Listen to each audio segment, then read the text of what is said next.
আসসালামু আলাইকুম। আজ শনিবার ৫ এপ্রিল ২০২৫, ২২ চৈত্র ১৪৩১ বঙ্গাব্দ। আপনারা দেখছেন দৈনিক পত্রিকার খবর, আছে দৈনিক ইত্তেফাক। সবার কল্যাণে একযোগে কাজ করার আহ্বান প্রধান উপদেষ্টার। বিমস্টেকের চেয়ারম্যান হলো বাংলাদেশ।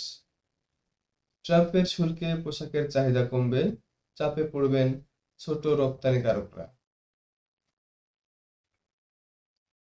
ইউনূস মোদির প্রথম বৈঠকে হাসিনাকে ফেরত চাইল ঢাকা। ভারতে বসে শেখ হাসিনার বক্তব্য উস্কানিমূলক। গঙ্গার পানি চুক্তি ও তিস্তার পানি চুক্তির বিষয়ে আলোচনা। সম্পর্ক খারাপ হয় এমন বক্তব্য পরিহার করার আহ্বান। গণতান্ত্রিক, স্থিতিশীল, অন্তর্ভুক্তিমূলক বাংলাদেশ গঠনের উপর জোর। চরফ্যাশনে স্বেচ্ছাসেবক দলের নেতার হামলায় ব্যবসায়ী নিহত। মার্কিন শুল্কে বিশ্বব্যাপী শেয়ার বাজারে ধস। মূল্যস্ফীতি বৃদ্ধির সংখ্যা।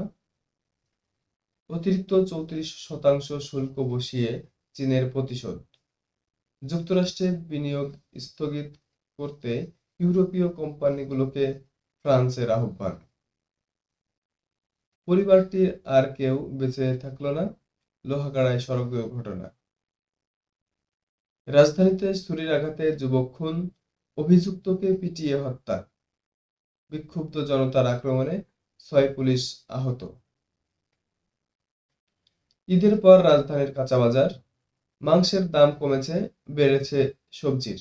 এই ছিল দৈনিক ইত্তেফাকের প্রধান খবর। প্রতিনিয়ত আপডেট খবর জানতে আমাদের পেজটি ফলো করুন, আমাদের সাথেই থাকুন। সকলকে ধন্যবাদ। আসসালামু আলাইকুম।